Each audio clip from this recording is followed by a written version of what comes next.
Nos queda nada más el último sermón fuera de este para terminar la serie de Navidad, que va a ser el 24 por la tarde. Yo quiero invitarlos a que puedan abrir sus Biblias en el Evangelio de Juan, como estamos empeñados, ¿verdad?, en toda esta serie, capítulo 1. No hemos salido del capítulo 1. Juan, capítulo 1. Esta vez vamos a poner atención entre los versos 4 al 10. Evangelio de Juan, capítulo 1, versos 4 al 10. Dice así el Señor en su palabra: en ella estaba la vida, y la vida era la luz de la humanidad. La luz resplandece en las tinieblas, y las tinieblas no prevalecieron contra ella. Hubo un hombre enviado de Dios, el cual se llamaba Juan. Este vino por testimonio para dar testimonio de la luz, a fin de que todos creyeran por él. Él no era la luz, sino que vino para dar testimonio de la luz. La palabra, la luz verdadera, la que alumbra a todo hombre, venía a este mundo. En el mundo estaba, y el mundo fue hecho por ella, pero el mundo no la conoció. Tengamos una palabra de oración. Señor y Dios, te damos gracias por tu palabra que ya hemos leído, tu palabra que ha sido leída también en el transcurso de este culto. Pero de manera muy especial, Señor, te queremos pedir que esta misma palabra que hemos leído, que vamos a escuchar siendo expuesta, siendo explicada, buscando desentrañar allí, Señor, las verdades que tú quieres que nosotros tengamos presente hoy, queremos pedirte el auxilio y la luz del Santo Espíritu, para que esto no sea una mera escucha de tu palabra, sino que podamos ir meditándola y aplicándola a nuestra vida. Y para eso, sin lugar a dudas, Señor, necesitamos de tu Santo Espíritu. Yo te quiero pedir la ayuda también para mí, para que esta predicación, para que esta exposición de tu palabra sea lo más fiel posible. Y que no sean palabras solamente de reflexión humana, sino que seas tú, Señor, hablando, tú, Señor, revelándote a nosotros. Oramos en el nombre y por los méritos de Cristo Jesús. Amén. Amén. Queridos, a propósito de la oración, mientras estaba sentado y orábamos, se me ocurrió, yo creo que por insinuación del Espíritu Santo, y a propósito del Espíritu Santo, a poder hacerle una consulta.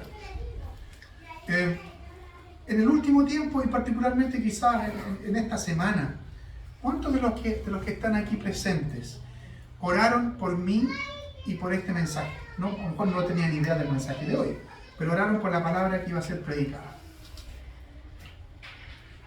Me lo temía. Me lo temía que nadie. Hermanos, perdón, que yo no veo, una persona.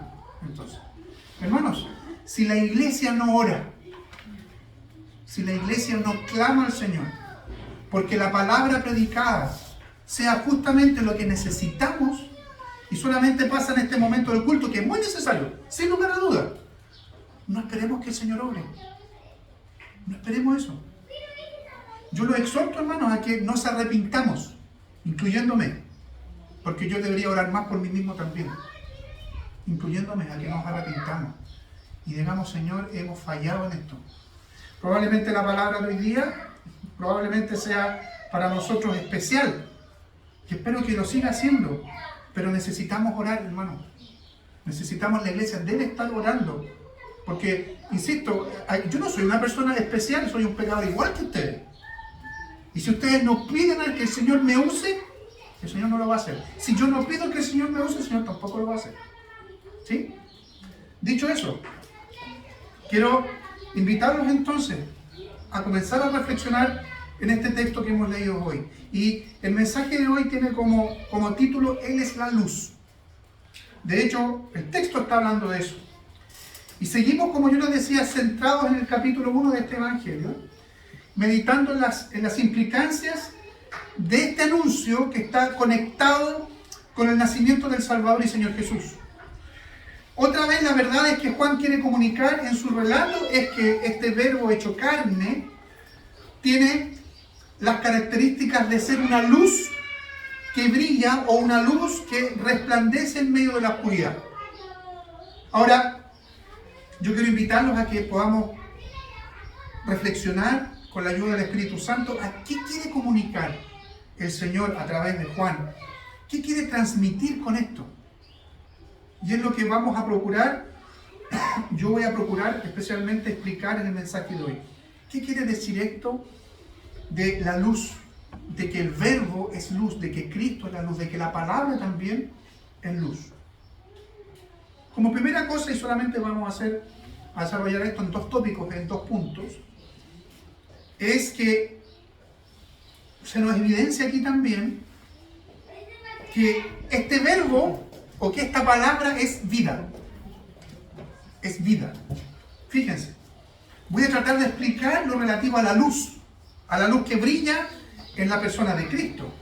Pero el texto de hoy comienza indicando que antes de luz, en Cristo está la vida, y que esta vida, como dice el relato, era la luz de la humanidad.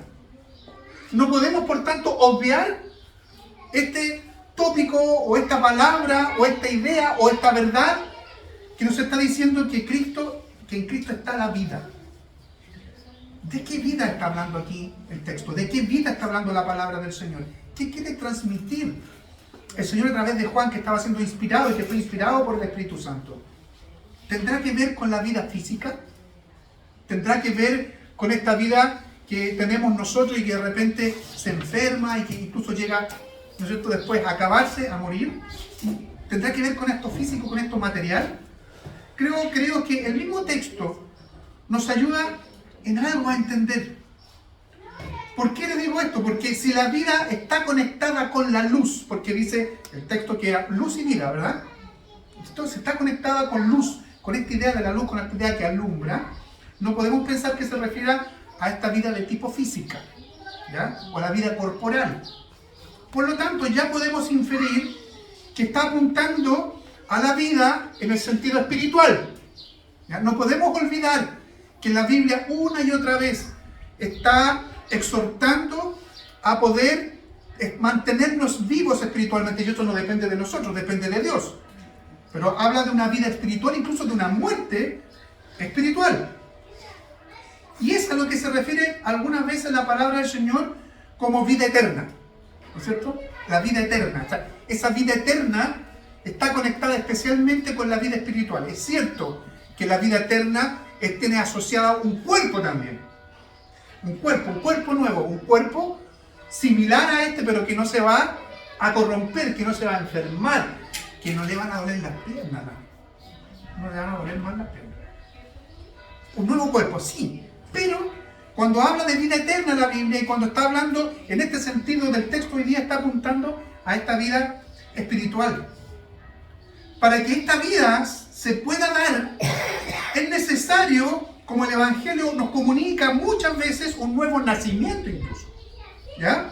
O una resurrección incluso de tipo espiritual. Alguien está muerto espiritual, alguien que está muerto espiritualmente, vuelve a la vida también espiritualmente. ¿Se recuerdan ese sermón hace un tiempo atrás, cuando yo le hablaba de estar muertos en delitos y pecados? Bueno, de eso está hablando aquí el texto cuando habla en el verso 4 que en ella, o en el verbo, en nuestras traducciones, estaba la vida. En Cristo estaba la vida.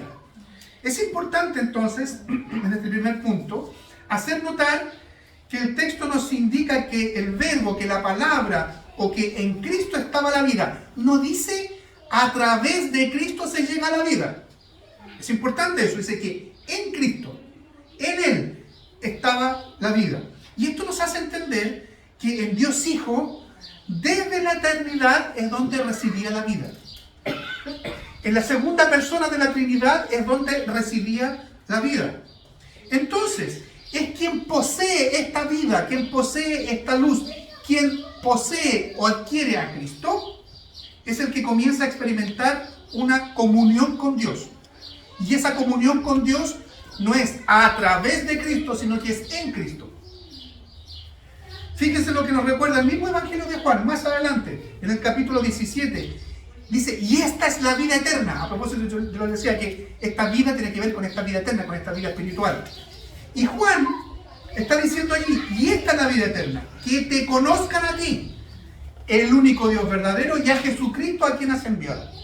Fíjense, ¿en qué consiste la vida? ¿En qué consiste la vida eterna? En que te conozcan a ti, el único Dios verdadero, y a Jesucristo a quien tú has enviado. Y este texto en especial nos ayuda mucho, porque este conocer no tiene que ver con este entendimiento que nosotros tenemos. Si alguien pregunta, oye, a propósito de los personajes, ¿no es cierto?, sanfernandinos, ¿conocen a Pate Quilín?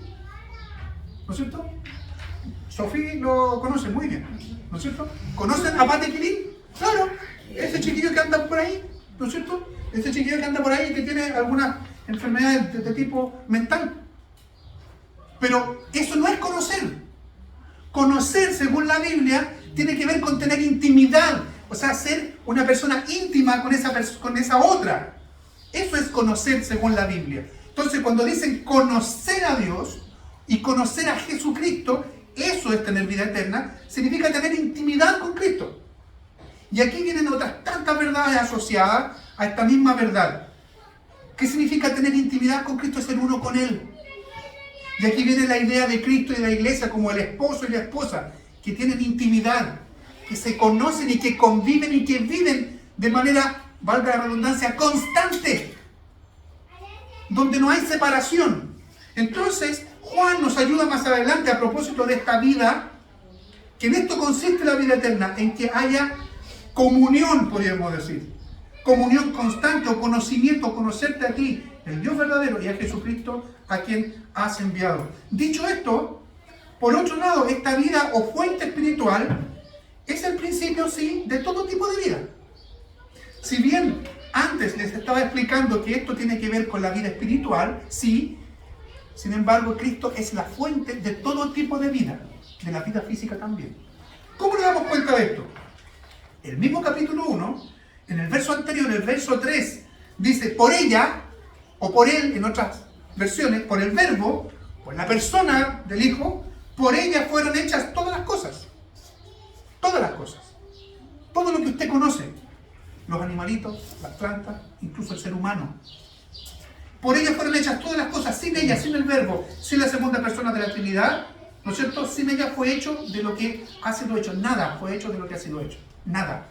Por lo tanto, sí, en Cristo también está la fuente de todo tipo de vida.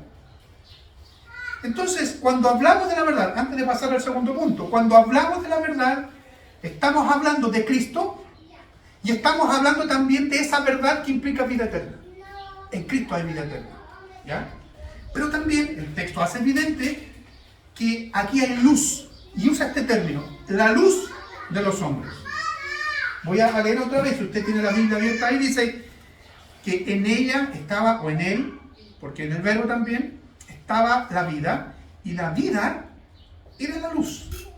O sea, Cristo era la luz, no solamente es vida, sino que realmente era la luz de la humanidad, o era la luz de los hombres. ¿Qué es lo que pasa cuando pensamos en la luz? ¿Qué es lo primero que viene a usted a la mente cuando pensamos en la luz? Cuando pensamos en la luz no podemos hacerlo si no pensamos en la oscuridad. Porque son palabras que están asociadas unas a otras. ¿No es cierto? Así cuando usted le dicen mentira, necesariamente piensa en algo que es verdadero. ¿Verdad? Cuando usted piensa, cuando usted lee que Cristo es la luz, no podemos hacerlo si no pensamos también en que hay una antítesis o hay un contrapunto en la oscuridad. Y si es así, ¿dónde ponemos la oscuridad en lo que estamos meditando? Si estamos diciendo que Cristo es vida y es luz, si estamos hablando que Cristo es luz, ¿dónde ponemos la oscuridad? ¿Dónde estará el antagonista aquí? El verso 5 ya nos indica este contraste, porque dice, la luz resplandece en las tinieblas. Como yo lo decía, o sea, usted piensa en luz, necesariamente tiene que pensar, ¿no es cierto?, o asociarlo con la oscuridad, ¿ya? Desde que el pecado, hermanos, entró en el mundo, desde la caída, la humanidad ha sido descrita o ha sido asociada en la Biblia como viviendo en la oscuridad o viviendo en las tinieblas. Desde ahí. Viviendo en la oscuridad, la humanidad, o viviendo en las tinieblas. Maldad y odio han sido, podríamos decir, insumos de la humanidad desde la caída. Y estas son opuestas a la luz. ¿Ya? De hecho, y en contraste con el odio y la maldad, Juan, en el mismo Evangelio, en el capítulo 3, fíjense lo que nos dice y cómo enseña en el capítulo 3, en los versos 19 al 21. Meditemos en esto un poquito. Dice, y esta es la condenación, capítulo 3, versos 19 al 21.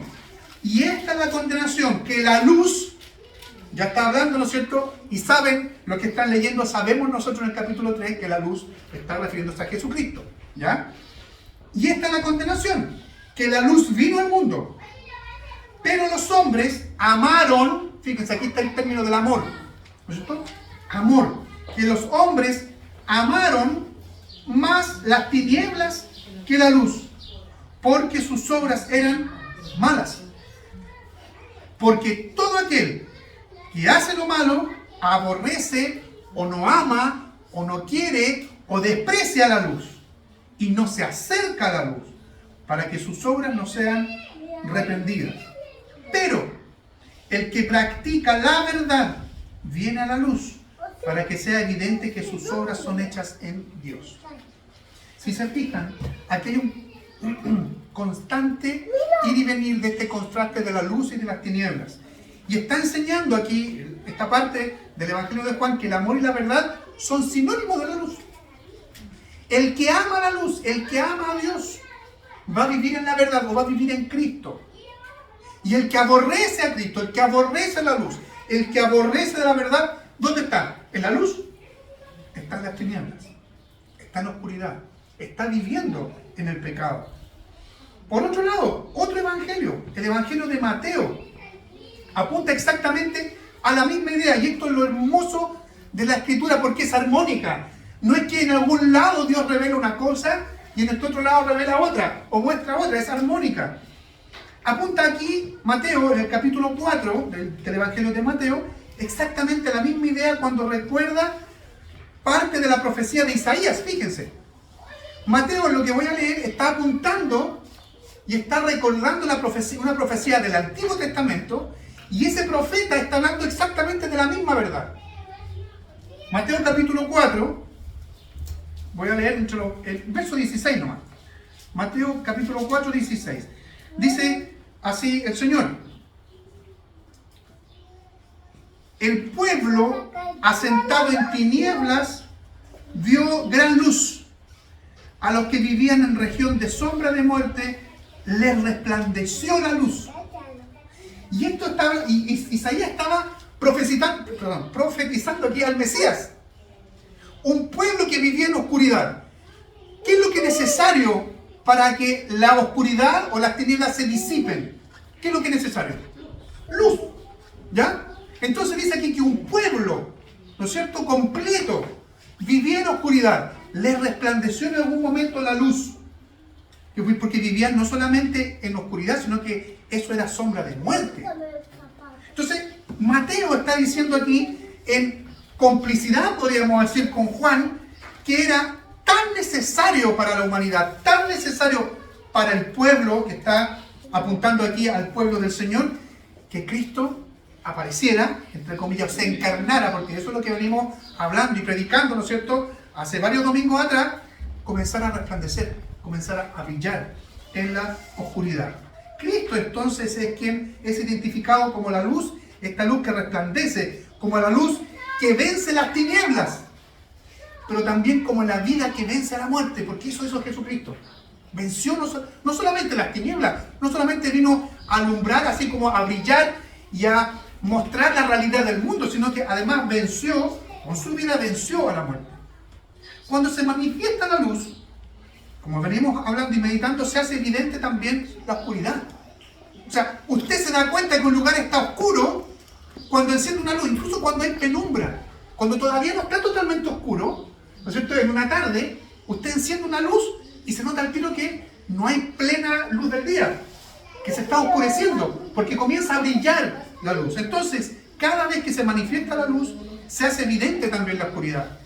Si la luz, la vida de Cristo, entonces no alumbra al hombre, es imposible que la persona, que el hombre se dé cuenta que está en oscuridad. Es imposible. Usted se va a dar cuenta, imaginen ustedes que cierra los ojos, ahora, a esta hora, ¿no es cierto?, que cierra los ojos. Y abre los ojos a las 12 de la noche. Y no hay luna. Está oscuro, oscuro, oscuro. No se va a dar cuenta qué tan oscuro está hasta el momento que se encienda alguna luz. Ahí usted puede comenzar a palpar o a identificar o a darse cuenta qué tan oscuro está.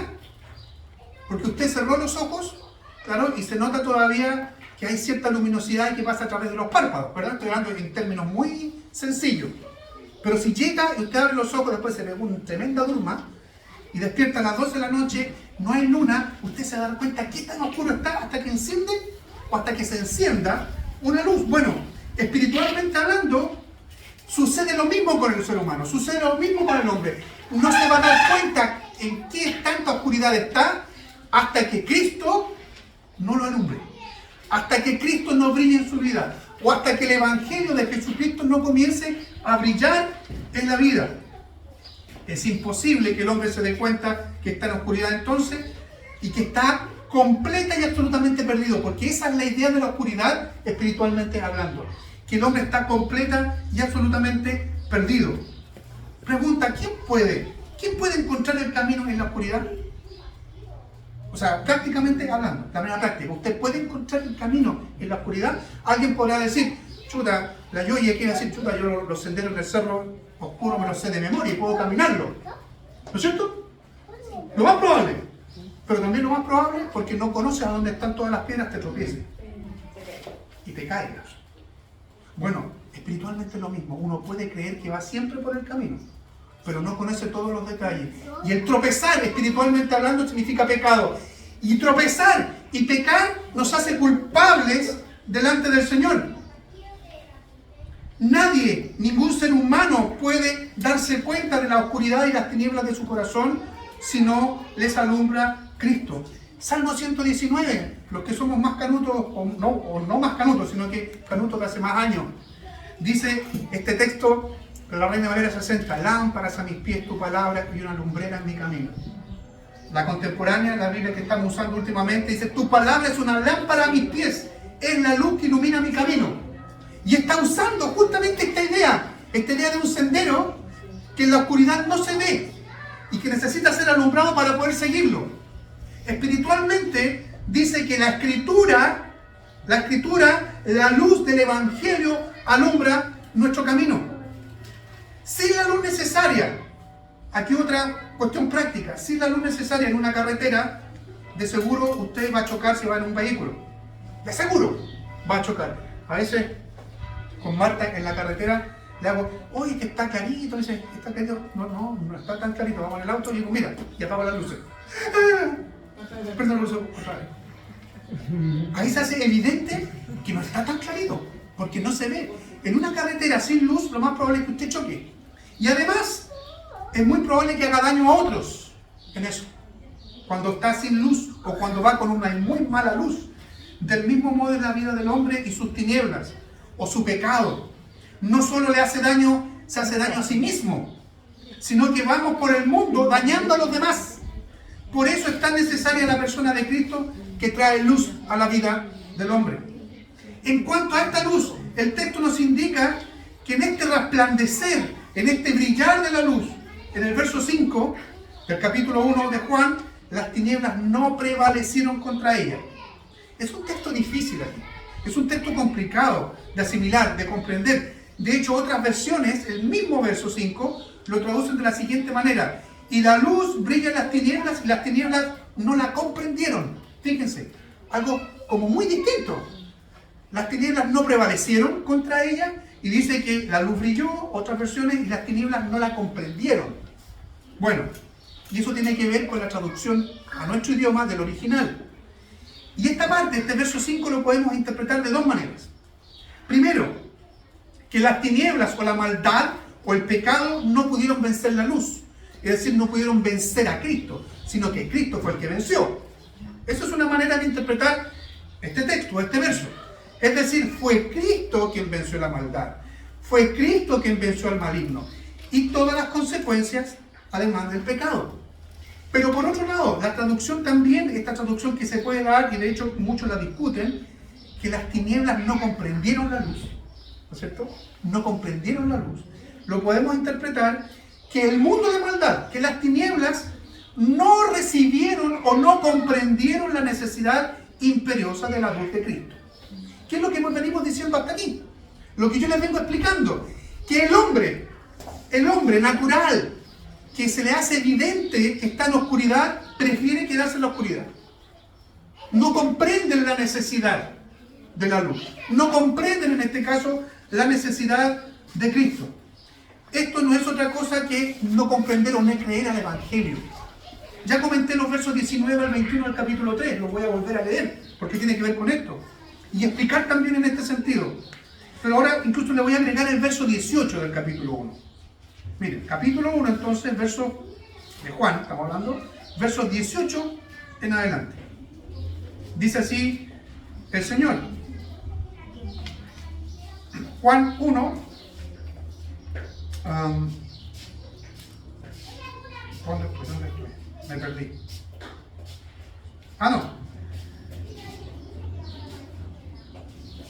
Me perdí. Capítulo 3 le dije.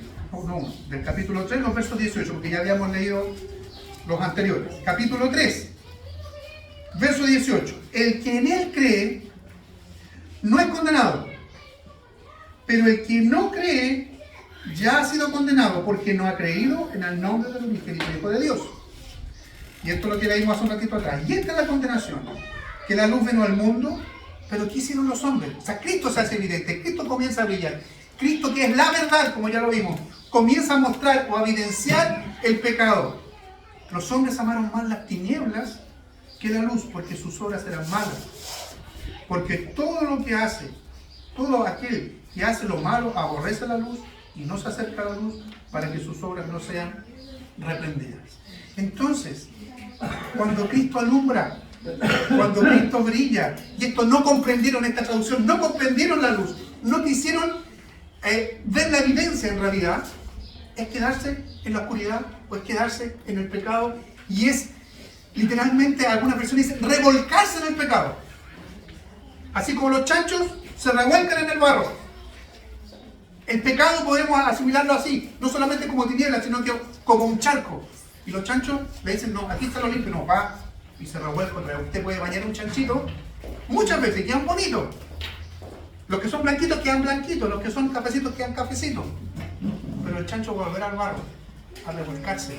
Es lo mismo que estamos leyendo acá, que los hombres amaron más las tinieblas, o amaron más el barro, ¿no es cierto?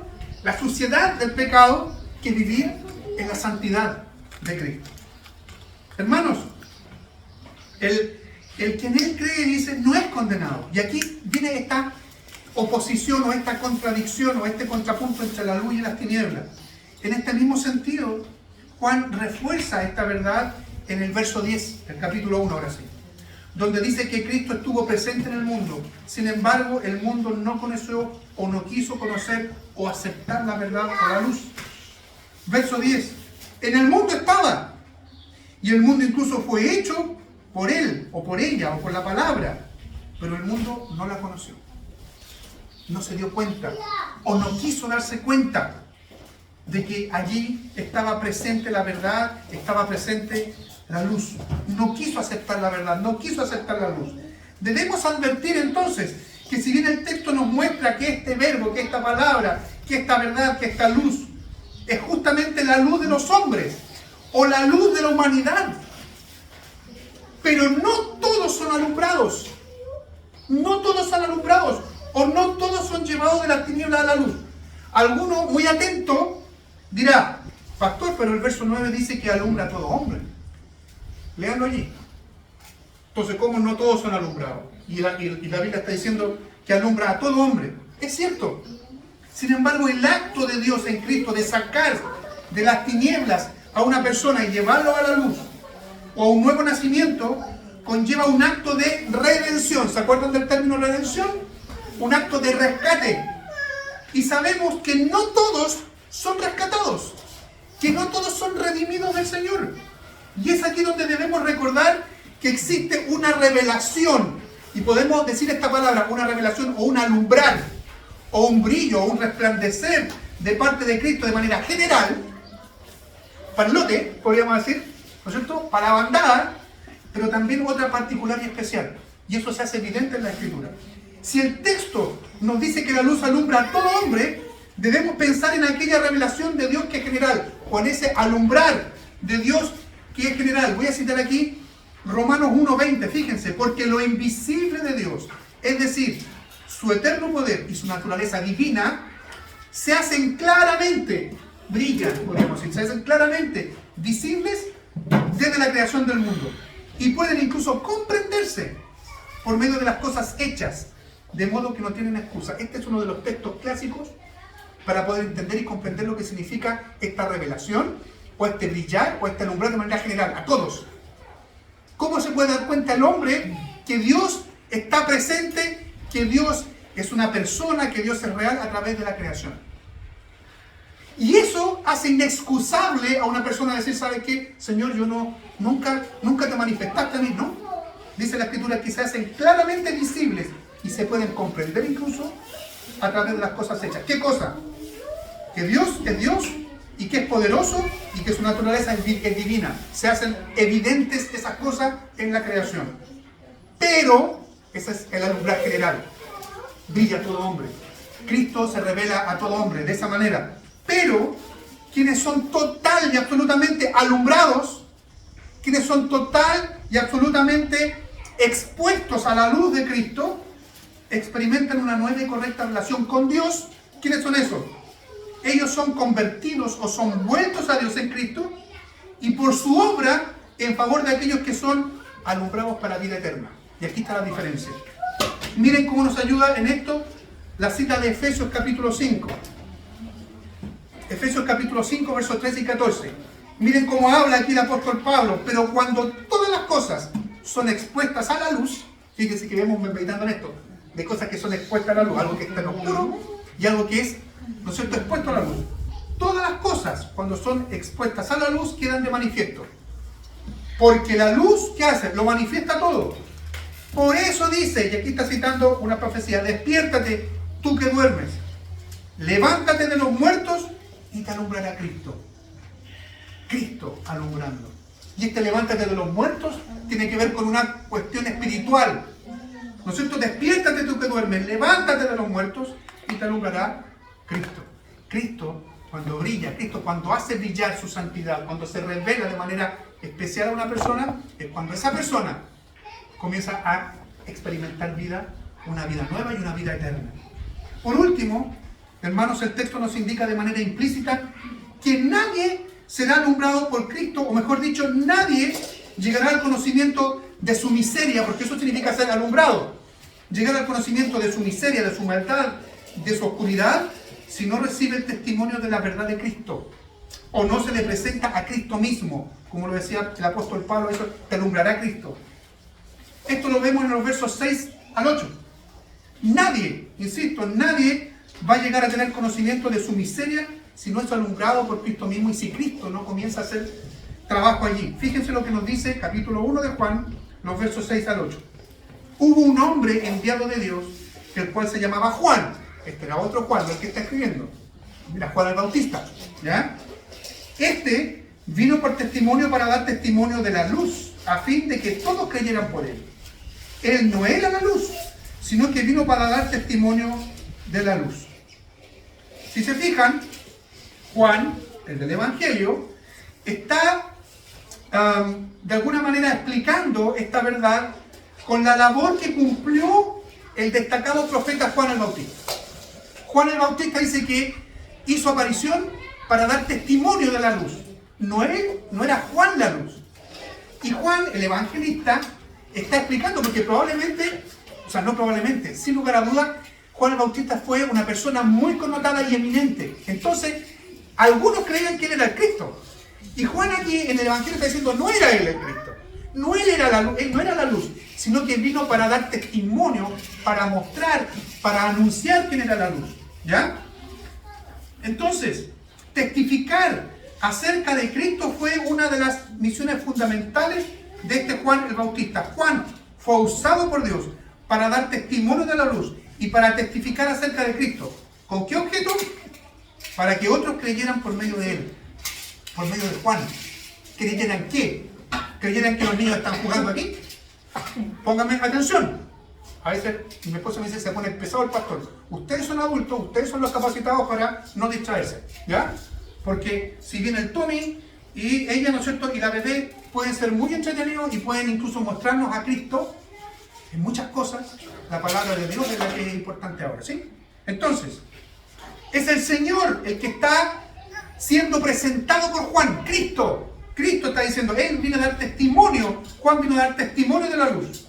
Y en este sentido, quiero refrendar esto escuchando lo que dice la palabra del Señor en Romanos 10, los versos 13 al 17. Porque todo el que invoque el nombre del Señor será salvo. Y ahora viene la pregunta, ¿cómo invocarán a aquel en el cual no han creído? Las personas, ¿cómo van a invocar? Si el que confiesa a Cristo va a ser salvo, pero ¿cómo van las personas a invocar a Cristo si no hay quien les muestre al Señor? ¿Cómo? ¿Cómo creerán en aquel de quien no han oído? ¿Cómo oirán si no hay quien les predique? ¿Y cómo predicarán si no son enviados? Como está escrito, cuán hermosa es la llegada de los que anuncian la paz, de los que anuncian buenas nuevas. Pero no todos obedecieron al Evangelio. Pues Isaías dice, Señor, ¿quién ha creído nuestro anuncio? Así que la fe viene por el oír y el oír proviene de la palabra de Dios. Recordemos además, hermano, el episodio de Felipe y el etíope, en la serie anterior de los Hechos. ¿Se acuerdan? Cuando el Espíritu Santo lleva a Felipe y le dice, acércate a ese carro. Y el etíope, esta persona, ¿no es cierto?, del reino de Etiopía, iba leyendo al profeta Isaías. Y Felipe le pregunta, oye, ¿entienden lo que lee? Y la respuesta del etíope fue, ¿cómo voy a entender si no hay nadie que me explique? Y Felipe entra ahí, que están dando en bandeja cómo poder justamente mostrarle a Cristo, así como lo hizo Juan, que daba testimonio de Cristo. Y Felipe, ¿qué es lo que hace? Le predica el Evangelio. Y esa persona se convierte. Entonces nadie, hermano, va a poder confesar a Cristo si no hay alguien que le muestre a Cristo. Y eso es lo que el texto nos está mostrando aquí con respecto a la persona de Juan el Bautista. Entonces, ¿cómo podemos aplicar todo esto que yo le he presentado hoy día? Al menos de tres maneras. Todos nosotros, si es que estamos en una nueva y correcta relación con Dios, es decir, si hemos sido reconciliados con Dios en Cristo, y por su obra, obviamente, sustitutoria en la cruz del Calvario, necesariamente hemos sido alumbrados por quien es la luz. Y se nos ha hecho evidente que estábamos en tinieblas, que estábamos en oscuridad, que estábamos muertos espiritualmente. Y por tanto hemos experimentado un nuevo nacimiento. Todos. Si usted confiesa a Cristo, Cristo es mi Señor, Cristo es mi Salvador, necesariamente Cristo ha brillado en su vida. Necesariamente. Si no ha sido así, es imposible. Es imposible. En la oscuridad y en la muerte espiritual usted no va a prosperar espiritualmente. De hecho, Cristo sigue brillando y sigue alumbrando en nuestra vida de tal modo que no erremos en el camino. Y si llegamos a desviarnos, si llegamos a perdernos del camino porque no tenemos suficiente luz, el mismo Cristo, la misma luz, se encargará de volvernos al camino. Jesús dijo en una ocasión, yo soy la luz del mundo. De manera explícita, yo soy la luz del mundo. El que me sigue no andará en tinieblas, sino que tendrá la luz de la vida. Esta es la situación tuya. Si estás en Cristo, tienes ya la luz de la vida, o tienes la vida eterna. Ya no estás en la oscuridad del pecado y la perdición. Pero puede darse el caso que alguno no haya experimentado el ser alumbrado por Cristo. Y sea hoy mismo el momento en donde Cristo te esté alumbrando y esté evidenciando las tinieblas en tu vida. Puede ser hoy mismo. Si es así, la invitación mía, no, sino que la invitación del Señor es, ven a mí. Cantamos unos villancicos, no sé si lo tenemos en las carpetas, uno que dice, ven a mi corazón, oh Cristo. Pues en Él hay lugar para ti. Ese ven se produce, ese ven Cristo a mi vida, se produce no porque tú te das cuenta que Cristo es necesario así por una iluminación de tu mente, no. Es porque Cristo brilló en tu vida y se hace evidente tu pecado, se hace evidente tu oscuridad, se hace evidente tu condenación, se hace evidente tu perdición. Y por eso quieres unirte a Cristo. Eso puede estar sucediendo hoy día a algunos de ustedes, quizás. La necesidad de ir a Cristo en arrepentimiento y fe. Las alternativas no son otras sino que salvación o condenación. El verbo, la palabra de Dios, se hizo carne, hemos venido meditando en el último tiempo. ¿Para qué? Para deshacer las obras del diablo, para rescatar o redimir a quienes forman parte de su pueblo. El que en él cree no es condenado, pero el que no cree ya ha sido condenado. Esa es la sentencia, porque no ha creído en el nombre del unigénito Hijo de Dios. Y esta es la condenación, como ya vimos, que la luz vino al mundo, pero los hombres amaron más las tinieblas que la luz. ¿Dónde estás hoy? ¿Dónde estás hoy? No voy a salir a algunos, estoy celebrando un culto. No, ¿dónde estás hoy? Si estás en Cristo, estás en la luz. Y aborrecerás por tanto las tinieblas, no vas a querer nada con el pecado, no vas a querer nada con la maldad, y vas a querer mucho de Cristo, y amar más a Cristo, y buscar hacer su voluntad. ¿Dónde estás hoy? ¿Estás amando a Cristo? ¿O estás queriendo, como muchas veces el pueblo de Israel lo hizo, amar a los ídolos y amar al Señor? Eso era, como Cristo lo presentaba, un adulterio espiritual. O somos fieles al Señor o no, punto. Este es el mensaje que hemos oído de Él, dice la Escritura, y que les hemos anunciado a ustedes. Dios es luz y en Él no hay tiniebla alguna. Si decimos que tenemos comunión con Él y vivimos en tiniebla, estamos mintiendo y no practicamos la verdad. Pero si vivimos en la luz, así como Él está en la luz, tenemos comunión unos con otros, y la sangre de Jesús, su Hijo, nos limpia de todo pecado. Esto está en la primera carta de Juan, del mismo autor del Evangelio. Entre paréntesis, la próxima serie que comenzamos después del año nuevo, en enero, va a ser sobre la primera carta de Juan. Y Juan se hace cargo de muchas cosas que en el Evangelio él ya predicó o explicó. Y aquí está diciendo una de esas. No practicamos la verdad y estamos haciendo a Dios mentiroso si nosotros aún andamos en tinieblas. Por eso la pregunta, ¿dónde estás hoy día? Y por último, así como Juan fue usado para dar testimonio de la luz, Juan el Bautista, cada uno de nosotros estamos llamados exactamente a la misma tarea, a dar testimonio de la luz, a dar testimonio de Cristo. Lo mismo que hizo Felipe, como yo les recordaba, y tantos otros, incluso de manera anónima. Estamos llamados a anunciar a Cristo, quien es la luz, para que otros sean alumbrados. Recordemos 1 de Pedro capítulo 2, que dice: ustedes son linaje escogido, son un real sacerdocio, son una gente santa, una nación santa, un pueblo que Dios ha redimido, ha adquirido. ¿Para qué? Para decir, yo soy evangélico. ¿Para qué? Para decir, yo soy cristiano. No, para anunciar los hechos maravillosos de aquel que nos llamó de las tinieblas a su luz admirable. La única manera, queridos, ¿usted quiere, alguno de los que está aquí, anhela que Cristo vuelva pronto? ¿Que se acabe todo esto? ¿Que se acabe toda esta cuestión que está destruyendo el mundo? El pecado sigue actuando, lamentablemente. Dios sigue siendo soberano. Pero quiere que Cristo venga a restaurar todas las cosas. Predique. Predique. ¿Sabe por qué? Porque a través de la predicación se va a convertir y Cristo va a llamar al último de los pecadores. Dice la Escritura que Cristo no va a volver hasta que el último de los redimidos se vuelva a Él. Entonces, mientras usted no predique, el Señor no va a venir. Parece una condicionante, ¿verdad? Pero eso es lo que dice la Biblia. Mientras la iglesia no siga anunciando el Evangelio hasta el último rinconcito del mundo y hasta que el último redimido del Señor llegue, ese último elegido del Señor, llegue a los pies de Cristo, el Señor no va a venir. Entonces, hermanos, todos nosotros estamos llamados exactamente a lo mismo también, a dar testimonio de la luz, a dar testimonio de Cristo. ¿Dónde? Primero en nuestro círculo más cercano. ¿Cuántos de los que estamos acá tenemos familiares muy cercanos, papá, mamá, hermanos, tíos, primos, que no conocen del Evangelio y pasan por delante de nosotros y se sientan con nosotros a la mesa y no escuchan de nosotros ninguna palabra con respecto a la luz, ni una? Usted es responsable de ellos, quiéralo o no, y el Señor le va a pedir cuenta. ¿Usted le habló a Él? ¿Le habló a Él? Para dos cosas. Usted predica el Evangelio y ese Evangelio de Cristo o lo va a condenar al otro o el Evangelio de Cristo lo va a salvar. Pero usted es responsable también de estas personas que se sientan a su lado, compañeros, amigos, familiares. Hermanos, que el Señor nos ayude, que el Señor nos bendiga, pero también nos anime y si es necesario, como siempre lo es, si se han evidenciado en nuestra vida oscuridad o tinieblas, que significa pecado en nuestra vida. Arrepintámonos delante del Señor. Él es fiel y justo para perdonar nuestros pecados. Oremos.